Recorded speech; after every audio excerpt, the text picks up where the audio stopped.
बिस्मिल्लाहिर्रहमानिर्रहीम। अस्सलाम वालेकुम students, welcome back to my channel all about maths with सहर।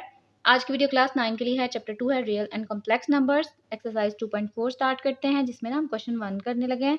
अगर आपको इसका पहला पार्ट चाहिए तो डिस्क्रिप्शन में जाए, वहाँ पे मैंने लिंक ऐड कर दिया हुआ है इसकी प्लेलिस्ट का, जिसमें आपको क्वेश्चंस मिल जाएंगे।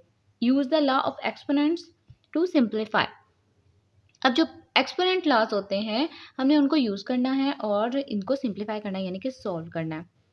तो अब सबसे पहले हम क्या करेंगे, जो भी क्वेश्चन गिवन है उसको एज अ सॉल्यूशन लिख लेते हैं।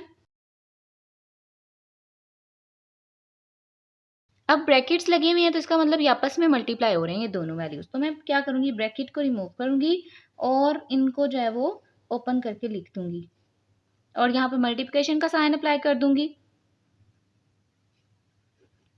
अब ये जो है ना मल्टीप्लाई और माइनस, इसका मतलब ये है कि जो माइनस है ये इससे भी मल्टीप्लाई होगा। तो यहाँ पे आपने ना क्या करना है, नंबर्स को नंबर्स के साथ इकट्ठा कर देना है, मल्टीप्लाई, और जो सेम वेरिएबल है ना, बेसिस बिल्कुल सेम हो, उनके अकॉर्डिंग उनको मल्टीप्लाई कर देना है। लाइक एक्स एक्स है, फिर वाई वाई है, तो इनको ना आपने एक साथ में लिख देना है। तो मैं यहाँ पे लिखूंगी 2 मल्टीप्लाई बाय -8, फिर x5 मल्टीप्लाई बाय x-3, जो पावर है वो वही रहेंगी, चेंज नहीं होगी। y-4 multiply by y⁻²। ठीक है, इतना हमने काम कर लिया। अब हम नंबर्स को सॉल्व कर लेते हैं। यहाँ पे कोई साइन नहीं, ऑब्वियसली प्लस का साइन एग्जिस्ट कर रहा है, plus minus minus, 2 8 16। According to exponent rule, जब हमारे पास बेसिस बिल्कुल सेम हो, लाइक हमारे पास ए और ए बेसिस बिल्कुल सेम हो और वो मल्टीप्लाई हो रहे हो, तो उनकी पावर्स को हम ऐड कर देते हैं एक बेस करते हुए। एक बेस कर दी और उनकी पावर्स को ऐड कर दिया। सेम इस पे भी हम यही रूल अप्लाई करेंगे कि मल्टीप्लाई हो रहा है, बेसिस बिल्कुल सेम है, तो उनकी पावर्स को ऐड कर देंगे। अब ये जो है ना, ये इंटीजर पावर है। इंटीजर कहते हैं पॉजिटिव नेगेटिव, सो इसका कोई मसला नहीं है, हमने प्लस लगाया क्योंकि ऐड ही करनी थी, और ये इंटीजर को ऐसे लिख दिया। बेसिस सेम है, सेम रूल इस पे भी अप्लाई होगा। बेसिस सेम हो, मल्टीप्लाई हो रही हो, तो हम उनकी पावर्स को ऐड कर देते हैं। -4 + 2। अब इनको सॉल्व कर लेते हैं। -16, 5 ± -3 as it is, y minus plus minus values होंगी प्लस, लेकिन साइन आएगा बड़ी वैल्यू का। 4 में से 2 निकाला 2 और साइन आएगा -4 के साथ जो है। अब यहाँ पे हमने करना है x की पावर को सॉल्व आउट, तो वो नेक्स्ट पे कर लेते हैं। जो वैल्यू थी वो मैंने यहाँ पे ट्रांसफर कर दी है नेक्स्ट पेज में। यहाँ पे कोई साइन नहीं, तो ऑब्वियसली प्लस का साइन एग्जिस्ट कर रहा है, प्लस माइनस माइनस। 5 में से 3 निकाला 2 और साइन आएगा ऑब्वियसली बड़ी वैल्यू का, अगर लिखें या ना लिखें इससे कोई मसला नहीं है। और ये आ गया हमारे पास -2। तो ये आ सकता है। अगर आप इसको, ये जो y है इसकी पावर को पॉजिटिव करना चाहते हैं, तो सिंपल क्या करेंगे, इसको नीचे ले जाएंगे, तो इसका ऑटोमेटिकली साइन जो है वो पावर का पॉजिटिव हो जाएगा। तो ये आंसर आ गया इसका। अच्छा जी, यहाँ पे हमारे पास इसका थर्ड पार्ट आ गया है, जिसमें फ्रैक्शनल फॉर्म है। फ्रैक्शनल फॉर्म में ऊपर नीचे वेरिएबल्स दिए हुए हैं और साथ ही साथ यहाँ पे पावर होल की दी हुई है। तो अब यहाँ पे ना हम तो थोड़ी सी मेथड में वेरिएशन कर सकते हैं। या तो आप पहले क्या करें, एक्सपोनेंट रूल के अकॉर्डिंग जो है ना वो डिवाइड हो रहे हो तो पावर्स को माइनस कर देते हैं। सब में यही काम करें, बाद में इस पावर को ले जाएं, या फर्स्ट में ही आप सारे वेरिएबल्स को ये जो बाहर पावर है वो दे दें और फिर हम डिसाइड करेंगे, फिर हम बाद में जो है वो एक्सपोनेंट रूल अप्लाई करेंगे। ठीक है, तो यहाँ पे कोई इतना मुश्किल काम नहीं, हम सिंपल क्या कर लेते हैं, पहले अंदर वाला काम कर लेते हैं। सो आपने क्या करना है, क्वेश्चन को एज अ सोल्यूशन लिख लेना है।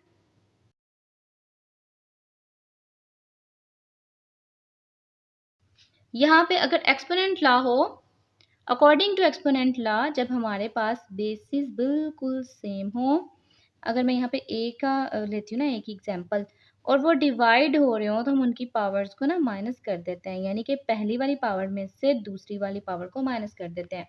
सो यहाँ पे मैं सारे पे यही रूल अप्लाई करूंगी और सेपरेट सेपरेट कर दूंगी। सबसे पहले तो मैं इनकी बेसिस को ना सेपरेट कर देती हूँ, ताकि ना क्लियर हो जाए कि किस किस को हमने लेना है सेम में, और साथ ही साथ उनके ऊपर एक्सपोनेंट रूल अप्लाई करना है।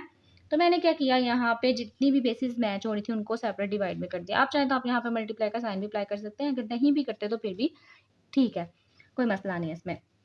अकॉर्डिंग टू एक्सपोनेंट रूल, जब हमारे पास बेसिस बिल्कुल सेम हो और वो डिवाइड हो रहे हो, तो हम उनकी पावर्स को ना क्या कर देते हैं, माइनस कर देते हैं एक बेस करते हुए। दो बेसिस थी, एक बेस कर दिया और उनकी पावर को जो ऊपर था उसमें से माइनस कर दिया नीचे वाली पावर को। सेम इस पे भी यही करेंगे हम।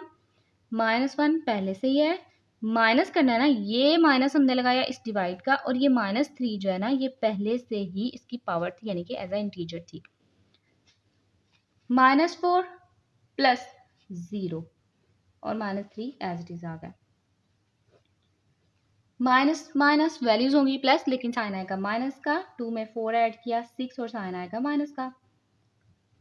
-1 माइनस माइनस +3 -4 -4 और +0 इक्वल्स टू -4, बिकॉज अगर 0 किसी में ऐड हो भी रहा है या माइनस हो रहा है तो वो वही चीज़ आ जाती है जिसमें ऐड या सब्ट्रैक्ट हो रहा होता है। तो ये चीज़ हमने लिख दी। अब सिंपल इसको भी सॉल्व कर लेते हैं और बाद में इसकी पावर को देख लेते हैं। माइनस प्लस -3 में 1 माइनस किया 3 में से तो आ जाएगा 2 और साइन आएगा ऑब्वियसली बड़ी वैल्यू का, प्लस का z -4 -3। तो यहाँ हमारा सोल्यूशन खत्म हो जाता है, यानी कि एक्सपोनेंट लॉ जो है वो अप्लाई हो गया और सॉल्व आउट हो गया।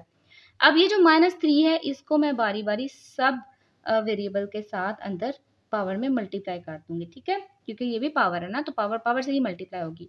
यहाँ पे भी ना एक और रूल है कि अगर हमारे पास एक अंदर पावर है, एक ही बेस है, एक अंदर पावर है ब्रैकेट में और एक बाहर पावर है, तो वो क्या होगी, बेस तो एक ही है ना, वो तो वही रहेगी, वो दोनों पावर जो है ना मल्टीप्लाई हो जाएंगी, ठीक है।